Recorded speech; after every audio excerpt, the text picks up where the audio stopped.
Welcome to How to Be Successful in Keeping Your New Year's Resolutions with Concordia Professor Simon Bacon, our health, behavior, and lifestyle expert. This webinar is hosted by Concordia University's Alumni Relations as part of our Students and Young Alumni program. I am so pleased that you are taking the time to join us this afternoon. My name is Olivia Picciarelli, and I work here at Concordia as the Alumni Officer of External Partnerships in Advancement and Alumni Relations, and I will be helping to moderate the question period. So first, some housekeeping. We are recording this webinar and we'll share it with our alumni in the coming weeks. Next, some details about the Zoom platform. Your participation is really important to us, so we encourage you to jump in with questions. Look at the bottom center of your screen as we just practiced before. The third icon is the chat box where you can enter general comments as well as questions for our speaker. We will be moderating the chat environment, so feel free to type in your questions and we will relay them to Simon to answer at the end of the presentation. As we said, this webinar is really about your learning, so we really look forward to your questions and participation. Please try to avoid using the question and answer box and use the chat box instead. And now a little about our speaker. Simon is a professor in the Department of Health, Kinesiology, and Applied Physiology. His research focuses on the impact of health behaviors and lifestyle on chronic diseases. Today, Simon is the CIHR SPOR Chair in Innovative, Patient-Oriented, and Behavioral Clinical Trials. He is also a Fellow of the Obesity Society, the Canadian Cardiovascular Society, and the Academy of Behavioral Medicine Research. Outside of Concordia, Simon is co-director of the Montreal Behavioural Medicine Centre, which he founded in 2006. MBMC is an academic and training center that focuses primarily on research and training in behavioral medicine and psychophysiology. Simon is with us today to share some of his expertise and to provide insight on goal-setting strategies that can be applied to any objective. So now, Simon, I will turn it over to you, and I think we're all looking forward to this webinar. Thank you very much, Olivia. It's great to be here, and I thank everybody for taking some time out of their day for this. So, for most New Year's resolutions, at the core of them is really changing a behavior. And today, I'm not actually going to focus on any specific behavior. I'm going to give you some general strategies. But if you want, it might be a good idea to think about something that you specifically might want to change. And as we work through the webinar, try and see how it might apply to that particular goal that you have. If you want, you can write it down. It's always handy to have a piece of paper. And if you want, I'll give you just a moment now. Write it down, and then that you can use to refer back to as we go through the particular webinar. To give you some time to do that, I'm just going to tell you a little bit about me. As was just introduced, I'm the CIHR SPOR Chair. I'm also an FRQS Chair in Behavioural Medicine. And over the last 20 years, most of my research has focused on how health behaviours and psychological factors impact health. And then how do we help people engage in positive health behaviours and change the course. I have to say I've been very fortunate. Myself and my group have been funded by a number of different organizations. And also I just want to highlight that the work that we do is run through the Montreal Behavioural Medicine Centre, which is a collaboration with the CIHR de l'Île de Montréal, and along with Concordia and UCAM. So when thinking about changing a behavior, there's a number of questions that normally pop up. What do I ultimately want to achieve? Why do I want to make this change? Where do I start? Is this likely to be successful? And then hopefully across the course of this webinar, we'll touch upon some of these aspects and hopefully give you some guidance in how to answer some of those. Specifically, by the end of this session, you should be able to describe the key things you need to change a behavior, be able to develop a good goal, create a plan to deliver on making that change, and then also structure a way to deal with the hiccups that you come across whenever you want to go and change a behavior. So first thing, the most important thing, I want to reassure you that behavior change is not easy. It is not a straightforward process. So that's something that you always have to keep in mind. It's also really important to think about how to pace change. You need to really manage the expectations of how quickly change will occur. It's unlikely that you're going to go from nothing to achievement in a very, very short period of time. It's not normally how health behavior change occurs. And really what it is a series of graded steps. And what you want to do is set yourself, you want to have the idea of where you want to go ultimately, but then along the way have small little goals. And then think about, after completing that first goal, what would be my next goal? And making sure that that's not a huge leap. These small steps become really important in that process. Also importantly, think about focusing on the journey. What we find with most health research is that small changes can actually have very big impact. And so even though they may not feel like you're getting a lot of benefit, quite often little things that you do actually really does impact you in quite a significant way. So I'm going to start with the first part of this, is what are the key things that you actually need to change your behavior? And there's basically 3 criteria at the backbone of this. The first thing is knowledge. So that constitutes what is it you need to change, what are the potential benefits, really understanding a little bit around the context of your behavior change. What you also need is motivation. How important is it for you to make this change? And then finally, the confidence and the skills. Do you believe that you can actually do this? Do you have what it takes to be successful? And when you have all 3 of these, behavior change is possible. So one of the first things we always do whenever we meet with people and talk to them about changing behavior is we really want to check to see what are their levels of motivation, their desire, and what is their level of confidence, their belief. And so it's always good to sort of do a brief check of this in yourself. And so how do you do that? Quite simply, you ask yourself the question, how important is it for you to make this change? And you can answer this in a very simple way, not at all somewhat extremely, low, medium, high. Obviously, if the importance is high, that's great. It means you've got a strong motivation and desire to change. Sometimes, though, it's interesting. Some people think they need to make a change, but when you ask them how important it is, they'll sometimes say it's low or it's medium importance. So if that's the case, before you start thinking about making the change, you probably want to ask yourself, why do you want to make the change? Who is this change for? Quite often we see that, people feel a pressure to make a change because other people are nagging them to do it. And that quite often really doesn't translate into a long-term change. Ultimately, what you want to know is what would it take for you to consider this as being more important? What aspects really make this interesting and important to you to make that change? In the same way, we can ask about confidence. How confident are you that you can make this change? Using the same scales, low, medium, and high. If high, great. You feel like you have the skills or you know where to get those skills to be able to make that change. And clearly, if you have high confidence and you have high motivation, you're good to start making that change. Conversely, if you're medium or low, once again, before you start going down that path of making a change, you may need to think about what it is you need. What would it take for you to increase your level in confidence in making this change? And maybe it's just some skills or some assistance or some help. But before you start down that path, because as I said, behavior change is not always easy, you really want to just check on that and make sure that you've got high confidence and high motivation.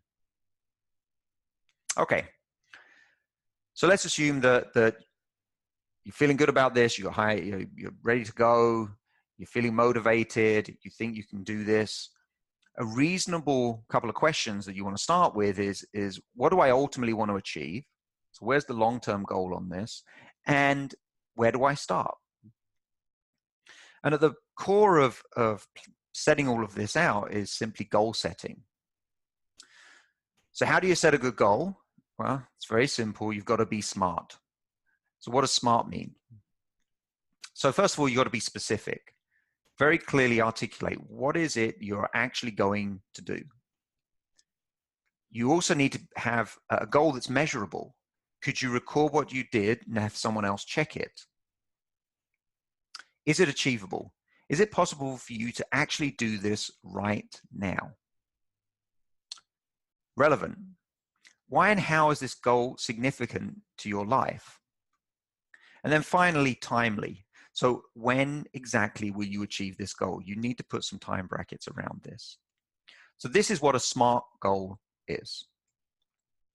And with anything like a SMART goal and stuff like that, there are lots of tool sheets that are available. I know that Olivia and I have some copies of some of these templates, and they can circulate this round. These ones are just, you can find these quite easily on the internet. There's also a series of apps. There's not one that I could recommend above another. They all have their foibles, but if you do a search around goal tracking, habit tracking, or SMART goals, either in Android or in the Apple environment, you can find lots of different options there. So there's lots of tools that can help you work through the process of developing a SMART goal.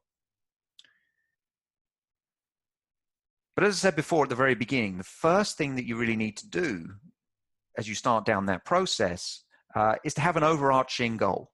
What's the big target that you want to hit?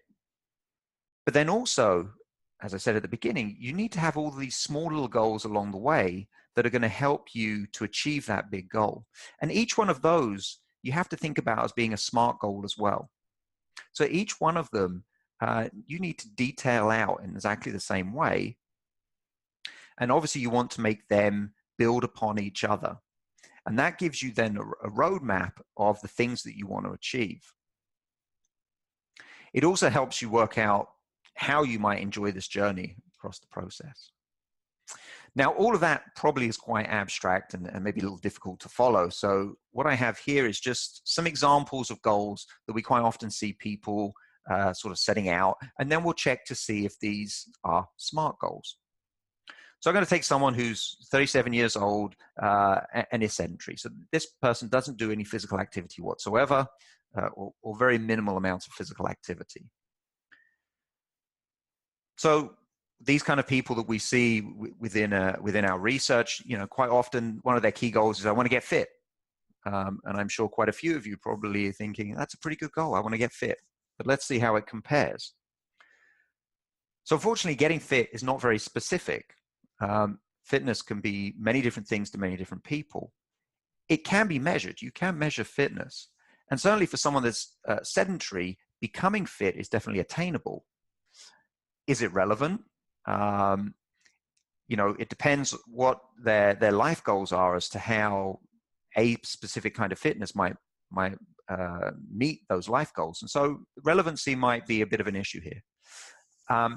Is it timed? So for this particular goal, there's no time frame. So I would say that's not a particularly SMART goal. Here's another one. I want to run the Boston Marathon in 2020. Okay, well, it's certainly specific. It's certainly measurable. Is it attainable? Theoretically, yes, though in reality, for someone who is sedentary right now to go from that to being able to complete the Boston Marathon in 2020, probably unlikely, I would say. And once again, this relevancy question, how does this fit with the whole scheme of their life and where they want to, how they want to evolve, what their general goals are, etc. It's not particularly clear here. It's certainly timed. There's definitely a time bracket to it. Here's another one. I want to be able to skate for an hour without being out of breath so I can participate in a friend's skating birthday party. This was one we had actually relatively recently. Now, this is a very nice goal. It's very specific. It's very measurable. Is it attainable? For someone who is sedentary to be able to skate for an hour, that's certainly very attainable. Is it relevant? Yes, because it's related to social event that they're particularly keen to participate in, and it's certainly timed because the deadline to win that birthday party is clear. I just have a couple more examples. So I want to be more active, so I have more energy. It's another one that we hear quite often. Well, once again, unfortunately, it's not very specific. It's certainly measurable, attainable. There's certainly a degree of relevancy there because, you know, feeling more energetic and being able to engage in more things is relevant to most people's lives. And once again, it's not timed. It doesn't have a bracket as to when this needs to be achieved. And then finally, I want to be able to walk to the store and carry my shopping bag by the summer. So this is the final one, and it's very specific. It's very clear what the goal is here. It's measurable, so you can actually define whether they will be able to do it or not. Is it attainable? I would say yes. Is it relevant? This is obviously a key thing to be able to go shopping. It's an important part of our general life. And it is timed. It's by the summer. So there's just some examples of some of the kinds of things that people quite often think about when they set out goals, and some degree of which some are good and some are bad in terms of the SMART criteria. Okay, so let's just assume that you've spent some time, you've worked through your ideas of what your goals are, and you've managed to plan out this very nice SMART goal. How are you going to be successful? What are the things that you need to put in place to actually be successful? And this is what we would call action planning. Classic behavior change technique here. So when considering action planning, there are some key things that you might want to work through. So the first thing is what exactly are you going to do? You've defined your SMART goal, but how does that actually translate into real action? When? You may have an end date as to when you want to achieve your SMART goal, but when are you going to start? And the timing of all the steps along the process is important. Where are you going to do this? What is the location, the actual context that this is going to occur in? What resources are you going to need? You know, quite oftentimes there are certain practical elements that you need. It may be support, etc. And then who are you going to tell? So this is a really important one that quite often gets left off. And there's two elements to this. One is, you know, you may need some help from individuals to be able to achieve this in a practical sense, primarily resources, but more importantly, you also will need some potentially moral support. Well, most people need to feel it's always positive to have some moral support that sits alongside that. So when mapping out your goal, once you've mapped out your goal, you're going to have to operationalize that, and a way of doing that is action planning. So here's another template. Once again, this is something that Olivia and Anais will be circulating afterwards. And this is a kind of standard action planning template. And if I take the SMART goal I want to be able to skate for an hour, here's how this might break down and might look, okay? So, you know, action step number one, I need to buy a pair of skates. I don't skate frequently. I'd like to have my own skates. So I want to go out and do that. So when am I going to do it? I'm going to do it next Saturday between 10 and 12. That's the slot I have available. Where is this going to happen? In a sports store? What resources? Well, I'm going to need to research what kind of skates I might need. Who's going to help? I might be able to ask a friend who skates a lot if they've got some advice, or might be able to provide me some pointers where to go. Okay, so I bought my skates. Next thing I need to do is find a place to skate. I'm going to do that this Friday afternoon. Where am I going to search for these kind of places? Well, I'm going to be looking for skating arenas and rinks. What resources might I use? The internet, phone. And once again, I might go back to my friend who skates and ask them if they've got recommendations about where I could go. Now I have to set aside a time to actually start skating. So in my schedule, I look, and then there's Tuesdays at 7 o'clock. This works for me. There's a time slot at a skating arena that actually is an open slot where I can go and just do this. It's not too busy. What resources might I need? Well, I got to think about getting there. I got to maybe potentially think about childcare if I have children at home. I got to think about practical things like, how am I going to get all my equipment there? Do I have a bag that's suitable enough, that's comfortable to carry and transport everything? And then who's going to help? Well, maybe my partner needs to help. I maybe need to get a babysitter, etc. And then finally, I need to develop an actual skating progression plan. So I'm relatively sedentary. I'm not particularly fit. I'm not going to be able to go on the ice and be able to skate for an hour straight away.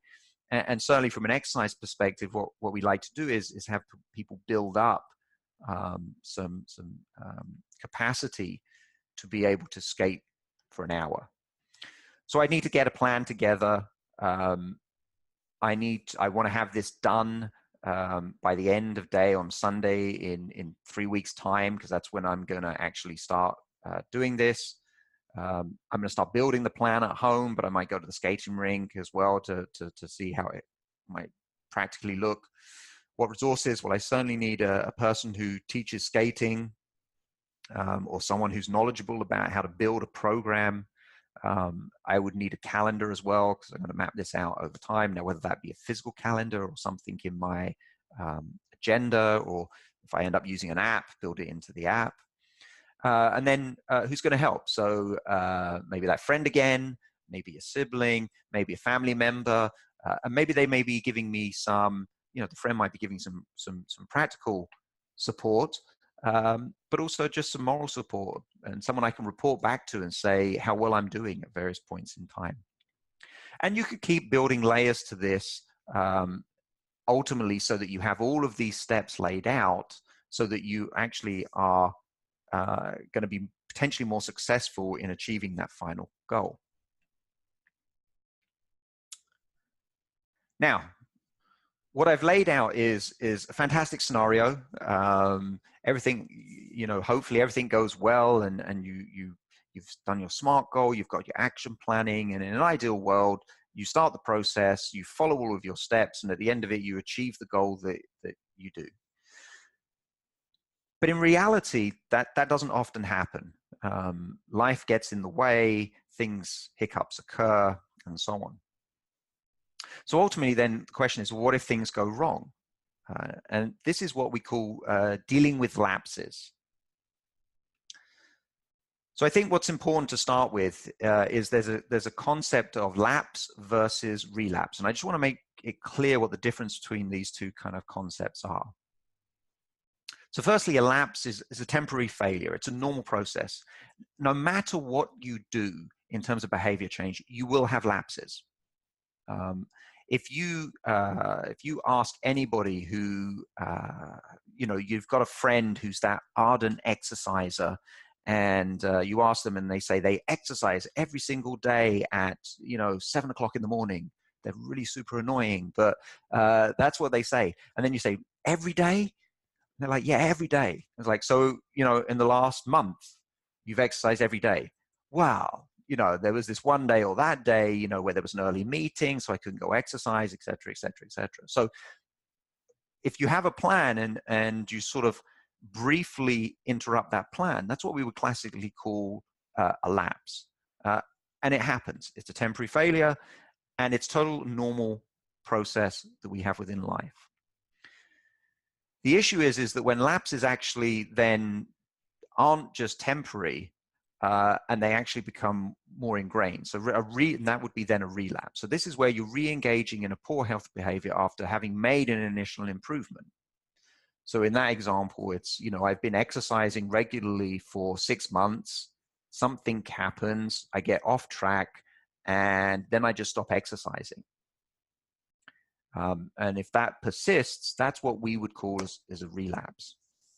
And so part of what I'm going to do is talk about the differences of lapses and relapses, and then talk about how do we stop the lapse becoming a relapse. It's also important, lapse, as I said, short duration, small amount of deviation. Relapse is longer duration, larger amount of deviation. Sometimes, we deal with we do a lot of works with dietary interventions. And one of the things that you can actually have with the relapse is people actually engage in behaviors that are even worse than when they started the behavior change process. That's something that's seen in the literature. So It's not always that people in a relapse scenario don't always go back to what they were doing before, but they actually can be a little worse as well. Lapses are generally impulsive, so they occur sporadically, spontaneously, and quite often what happens is they're accompanied by guilt. People feel very guilty about the fact that they didn't do the plan. Contrast to that, a relapse actually ultimately becomes planned, and it sounds kind of counterintuitive, but at a certain point in time, people disengage from the process, and that's an active thing to do. People stop feeling guilty at that point and just become very defensive, and this is very confusing to a lot of people because clearly they've started down a path and they've been successful at the path, along that path, and then suddenly they've stopped being successful, but the desire is probably still there to change. So that does create this sort of confusion in people. Within a lapse, there's always a desire to return to the change process, but it's always at that tipping point. And what you don't want to get to do is get to the relapse side of things where there's uncertainty about wanting to change to the process. And as I said before, a relapse, you may have the desire to want to continue with the behavior change, but certain aspects around you, and probably in terms of your self-efficacy, your confidence to change, has been knocked in quite a major way. And that's normally the thing that sends people into the relapse process. A lapse has relatively low consequence. A relapse has a relatively high level of consequence.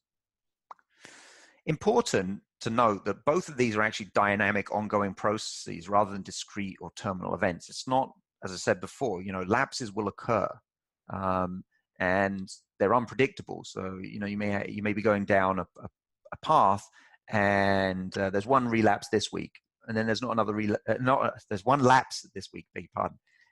Next month there's a lapse, and then you could have 2 lapses in a row, but then no lapses for a long period of time. So it's dynamic. And with a relapse as well, even if you get into a relapse situation, it's always possible to then obviously move forward and change the behavior down the line. A classic example would be smoking cessation. The average number of quit attempts that people engage in before they actually quit smoking is 7. So, in theory, they've had 6 relapses before they get to the point where they're in a situation that they can actually quit smoking. So nothing is, so it's important that nothing here is terminal. It's not that there is, you get to the relapse and that's it, you're over, done with, and you're doomed. Not at all.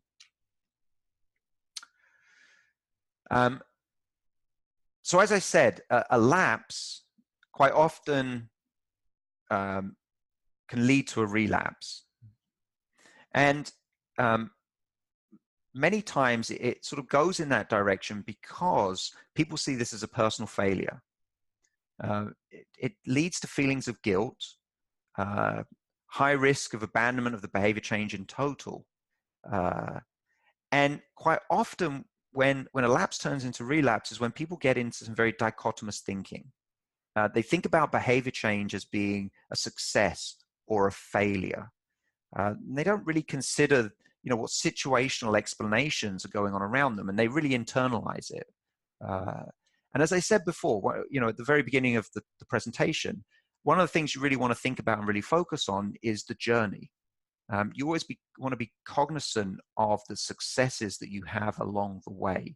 And that's one of the key things that actually, if you can go back and reflect upon that, quite often will help you from ensuring your lapse doesn't turn into a relapse.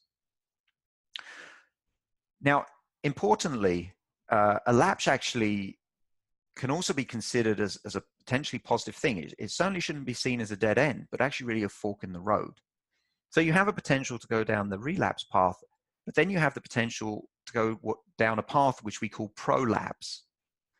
Okay, so how do you turn a lapse into a prolapse? Well, a prolapse is an opportunity to learn. Okay, it's a chance to rethink a lapse, and this is what we would classically call cognitive restructuring. It's an opportunity to recognize that it's a temporary setback. it's always important to remember that it's a common, albeit undesirable, part of the process of behavior change. It's important to emphasize the contextual component, the environment. So normally, as I said before, most people have a lapse, not through lack of motivation, but normally for a reason of a circumstance. So being able to take a step back and say, okay, I really wanted to continue that behavior, but I wasn't able to. It wasn't me, it was a circumstance, quite often the case. And so it's important to sort of really emphasize that contextual piece. Also as well, it's important to distinguish a lapse from a treatment failure. So what I mean is that if we take our example of the person that wants to learn, wants to be able to skate for an hour. So, 1 month into the process, they're starting to be able to skate for longer. Their plan is sort of working out. And then, unfortunately, they have to go away for work for a week. And then they come back, and what they were doing before they went away is it seems to be harder. And so, they start to question whether their plan is a good plan. Maybe they're not doing it the right way. And that their sort of, their action planning plan isn't good. And they want to go back and totally blow it up and redo it. Whereas actually, really, it was just that lapse, the enforced lapse, sort of set them back a few steps.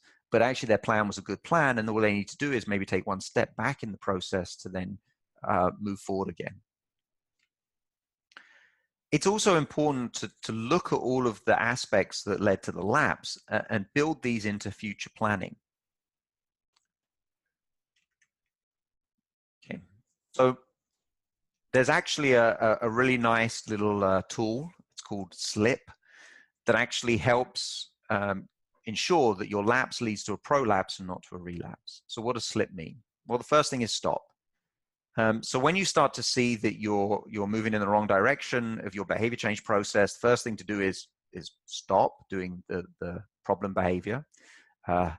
Some people even recommend that you actually say out loud, stop, or you have a big picture with a red stop sign, some kind of visual or actual active cue that you can use.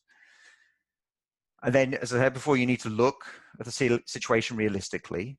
You need to step back, ask what happened, and be very specific. Try and really identify all the elements that led you to that small lapse. Always remembering that no situation is particularly all or nothing. There is no success or failure. Behavior change is a process. Investigate the circumstances. So, you sort of took a look at the situation. Now try and understand that situation. What kept you from following your plan? And there are other ways that you can go about achieving your goal. If I go back to my person who wants to skate, Tuesdays at 7 o'clock was their time that they had available in their calendar. But now they start to find that time gets eaten up because, at work, they've rearranged the meeting schedule, and they don't finish till 6:30 on a Tuesday. So by the time they've gotten home and they've eaten and they've got their stuff together, it's already 7:30, and they just don't want to go at that point in time. So how do they have to maybe rearrange their schedule, find an alternate time that might make that work? And then going back to the basics, okay, so you've learned some lessons from this lapse. How do you go back and redefine the plan? So maybe what you need to do is readjust the goals. And maybe what used to be an achievable goal might not be quite so achievable, so you have to change the expectation a little bit. One thing I didn't really talk about, but often in the case of where you start to see lapses occurring, it's always good to then have an internal reward process so that you sort of negate some of those lapses. So if you follow through on your goals, it's always good to reward yourself. And then it's always important to restart the process. And that's the good news is that you're not starting from the same starting point. You actually have moved along the behavior change process. You're starting from a very different place. So it's not like you're going back to square one, but it's just that process piece. It's re-engaging in that SMART goal piece, the action planning piece, and getting back into that rhythm that becomes important. So as I promised, hopefully I've walked you through some things that might be useful.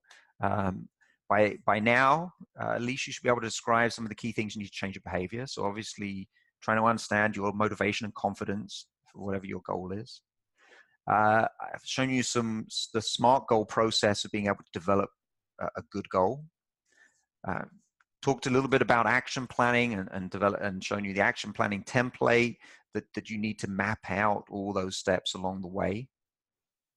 And then ultimately, if you get to that unfortunate situation, which will inevitably occur and have that lapse, then obviously you can engage the slip tool and use that as a way to hopefully readdress things and get back on track. Finally, I want to leave you with this quote, and it's a quote that we use a lot of the time. And it's, people are generally better persuaded by the reasons which they have themselves discovered than by those which have come from the minds of others. Now, I think that's important and poignant because here what I've tried to do is just give you a framework. The content is really what you need to think about and really put in there. What is important to you? What are your goals? What are the steps? And really sort of that personalized piece is really super critical. And defining your success is really important for you to do. Finally, here's just a few bits of some details about how you can connect with me. What I would recommend is if you do want to get in contact, use the email address that's there. And thank you for your time. We're now open for questions. Hi, Simon. I'm Olivia here. So great news. We have 95 people participating with us today, and everyone's been on for the entire time. So thank you all for your participation and for your questions. So a couple things that came up throughout the presentation. We have someone who wants to just ensure that SMART goal setting is appropriate for both short-term and long-term goals. Yeah, so absolutely. SMART goals can be very, very limited in time. It could be something you want to achieve next week. And they can also be much longer term goals as well. And as I say, I would always think about the longer the goal, you really have to then break it down into normally shorter goals along the way. And each one of those goals should be a SMART goal. So it can be applied to any kind of scenario. Okay, great. And we also have a question. It's more of a general question. I think maybe they're looking for tips or just your thoughts on trying to prevent or move away from procrastination. So if you're if it's procrastination is a problem, I would say that probably what you've done you may have done is started with a goal that is too distal, it's too far away. And certainly that first step, one of the things that's very important in behavior change in general is success. And it doesn't have to be big success, but that's why I was kind of saying it, that when you set out to change a behavior or change anything, any aspect, you've got to have the long-term picture, but also you need to have something small that you start with. And quite often procrastination is a component where, the goal or the target, it seems too big, it seems too far away. So then the question would be, okay, what can I do right here, right now, that I can get a small foothold in terms of a bit of success. I'll draw a parallel to this. I have a lot of students. We have a lot of students in the lab and who are doing research and various other things. They end up at the end of the day having to write a thesis. And writing a thesis is a big, daunting document. And if you just stand there and think about the magnitude of committing that to paper, it becomes very overwhelming. So what our normal strategy is, okay, so step number one, maybe what we do is we just write out a plan. So what might be the sections in there? Step number two, well, what part of this document can we do relatively quickly that's relatively easy, which is normally the methods section, because it's, what did they do? So they just have to commit that down. And so then you start to build these little blocks. And then all of a sudden, very quickly, you start to be like, oh, okay, I've already got, 30% of this done. Oh, I got 40% of this done. Oh, I got 50% of this done. It's exactly the same process. The thesis is the end goal. And we put in little small manageable chunks along the way that people can achieve, have that success, and then move on to the next piece and so on. Great. So a few of our audience members are curious to know, in general, goal setting can be difficult and hard to stick to. Do you have any recommendations for people who face the additional challenge of living with ADHD or another condition that could cause them to struggle with impulse control and just sticking to their goals and daily routines and schedules? Yeah, absolutely. So one of the things I didn't have was trying to balance the time here, so we didn't spend a lot of time talking about it, is the aspects of foreseeing the barriers and the potential problems that might occur, and then putting things in place to be able to manage them. So for whatever facet and for whatever reason, some things are predictable. If I, in my job, I don't have a 9-to-5 schedule, and there's meetings and there's things that crop up that disrupt the general flow of my day and my weekly planning.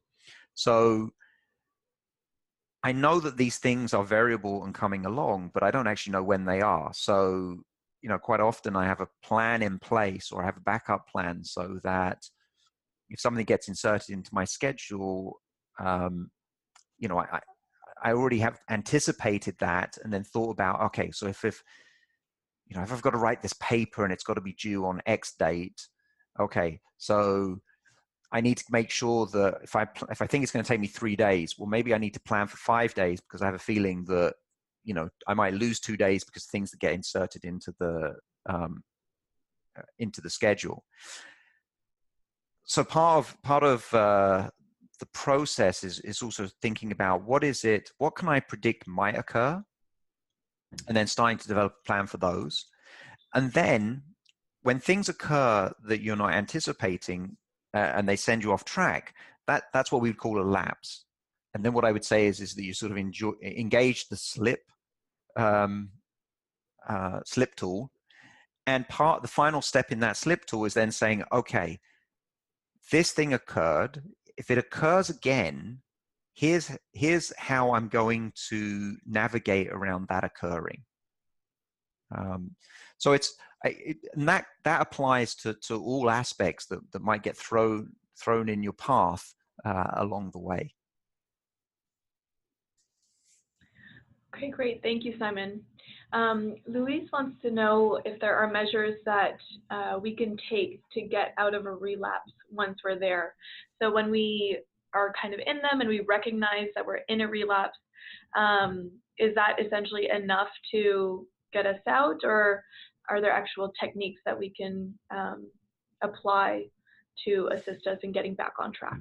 Yeah. So, effectively, if you're into a relapse, you want to think about going back to the very beginning. So, where I started from, asking the fundamental questions: how motivated am I, and how confident am I that I can change my behavior, or change whatever it is that I want to change. So you've got to go back to those very fundamental questions. And at a certain point in time, you may or may not be ready.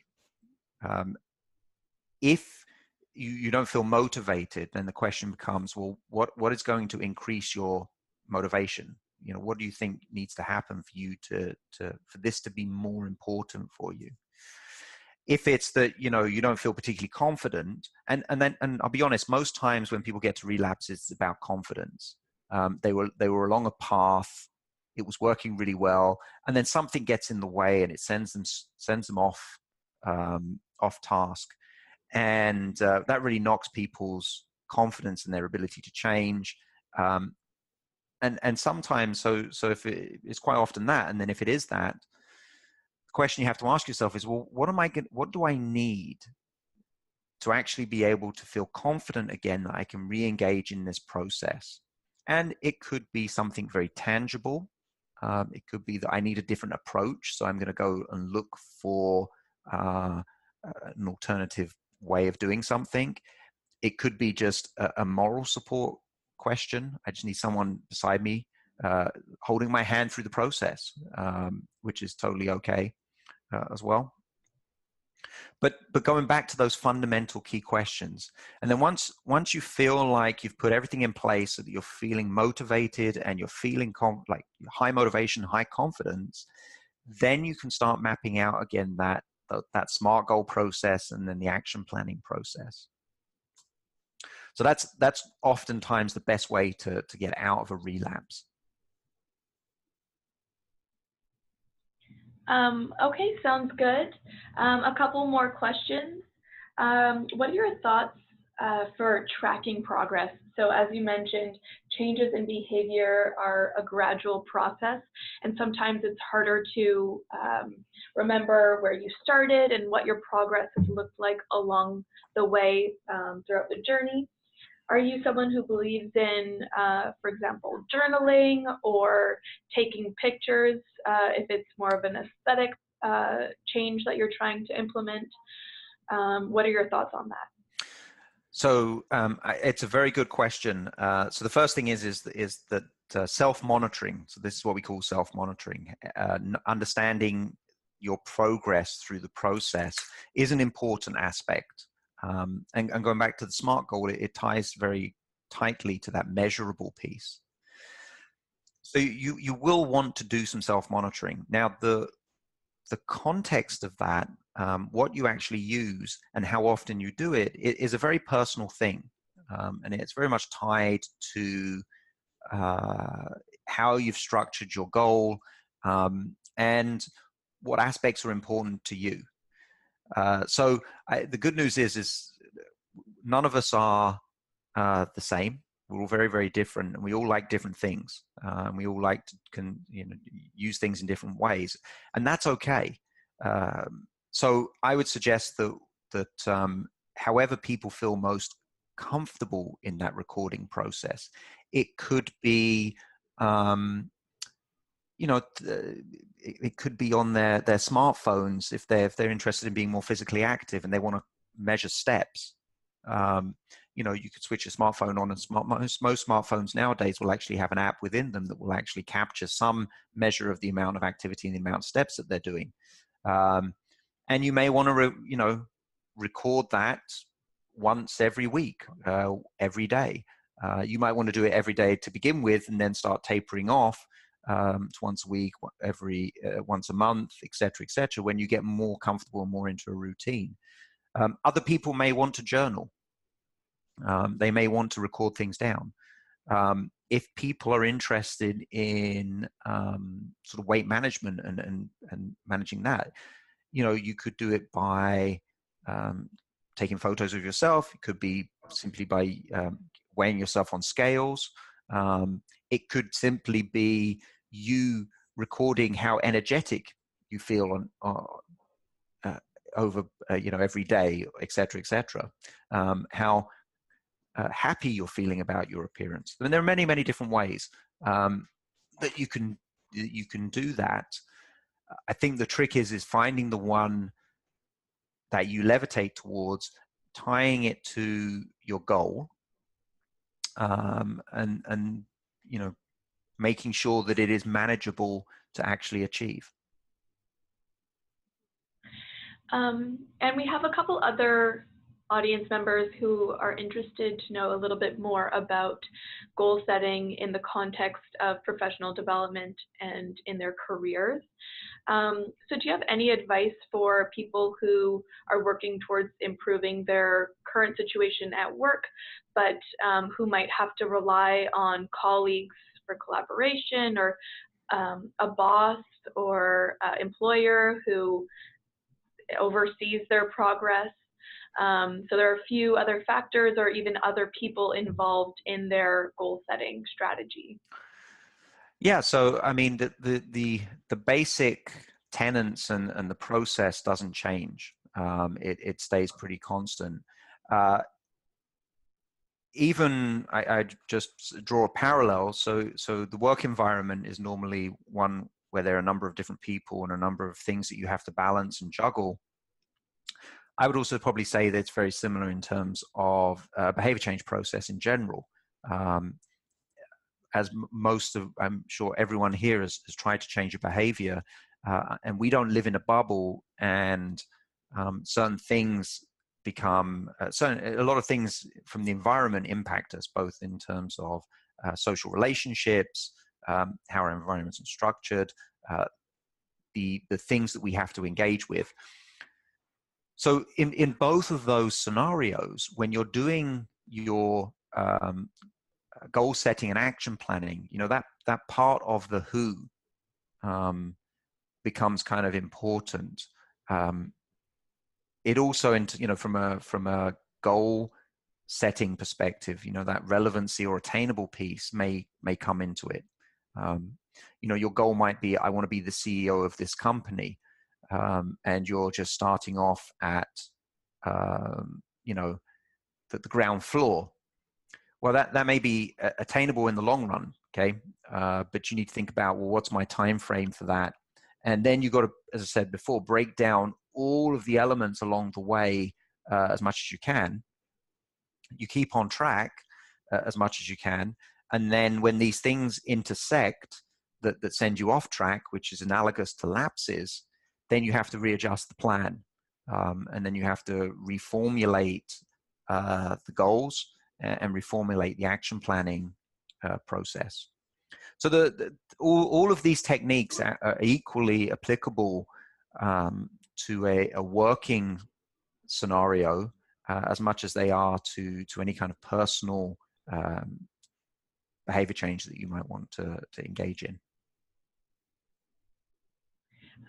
Thank you, Simon. We just got a great question from Amanda, who wants to know how we would differentiate between a contextual reason for a lapse and or versus just making an excuse for oneself. So quite often, most of the time, it is context that leads us to lapse, but we quite often internalize that as purely us just being lazy. A good example is, you know, sometimes we have weeks that are just tough weeks, and we are mentally or physically exhausted. And if, you know, our plan is to be doing something at the weekend, whether it be something to do with physical activity or some hobby or something that we've picked up, and we get to, you know, Saturday, you just don't want to do it because you're just exhausted and you don't have the energy for it. Quite often what we can do is sit there and say, that's just me. I'm just being lazy. I'm just this, I'm just that, without actually taking a step back and saying, okay, why is it that I've got to this point in time and I'm just like done for the week? So quite often what we think of as us kind of making excuses is really a contextual thing. It is true, though, at a certain point in time, that we may lose motivation to change a behavior. And if that's the case, then I'd probably start asking the question of why is this no longer relevant to you? If you really can say, it goes back to that, assess that motivation piece. How important is this change? Maybe it's become less important now, and that often happens as well. It's people start along a path, and then for various different things, maybe they've achieved enough success in what they're doing that they don't feel like they need to go further. Maybe another priorities come into their life which may be more important to them than what they were working on. So if you get to that point and it's really not that there's a confidence issue there, or there's a skill thing or something that's limiting you outside of the context, maybe it's motivation. And then if it's motivation, you come back to that question of, why is this no longer important? And then the question, well, do I want to keep going down this line, or do I need to think about, what would need to happen for this to become more important? And both of those are very good questions to ask. And maybe you need to then readjust and reorientate to a different goal. And that's okay. Great. And I'm just being mindful of everyone's time. So I just have one final question from one of our participants who wants to know if you have any advice or suggestions for people who are goal setting while dealing with difficulties managing stress, and who feel overwhelmed maybe more easily than some other people when it comes to trying to meet new deadlines or achieving new objectives. So goal setting and achieving goals while also struggling to manage stress. Yeah, and I can understand that becomes quite a large challenge. One of the things I might say is that in that kind of scenario is maybe it's a timing question, and maybe what we would often do is think about reorienting people to sort of deal with the most immediate and urgent aspect. So someone who's feeling particularly stressed at this point in time, I think probably where a good starting point there would be to actually think about the stress and try and put things in place to manage the stress before thinking about layering on top of that additional changes that they might want to try and engage in. It's often difficult. What you don't really want to do is have something that you hope to be a positive experience be negatively impacted by the fact that you can't actually do it to your best abilities because of something else. So that would be, generally our strategy would be to start with the more important question about the stress, try and find ways in which we could manage the stress. And actually, once again, you can use a lot of these techniques in that scenario. There's invariably something that's triggering that stress, and thinking about how to overcome it and what needs to be put in place to change that. You can use all of these techniques, but deal with that first. And then once that's manageable, moving on to the next step, which might be to then be this bigger goal that's outside of that thing that's originating the stress for you. Okay, great. Thank you, Simon. So thank you to our speaker and to all of you who took time out of your day to join us. We are so pleased to have a Concordia professor leading the conversation with us on this topic. We will be sending you all an email in the coming weeks with the recording of this session, including the slides and other tools and resources from Simon. So did this webinar meet your expectations? Feel free to leave us a comment in the chat box. And also don't forget to connect with MBMC online and with Simon personally by email at info@mbmc-cmcm.ca. So once again, thank you all so much and enjoy the rest of your afternoon.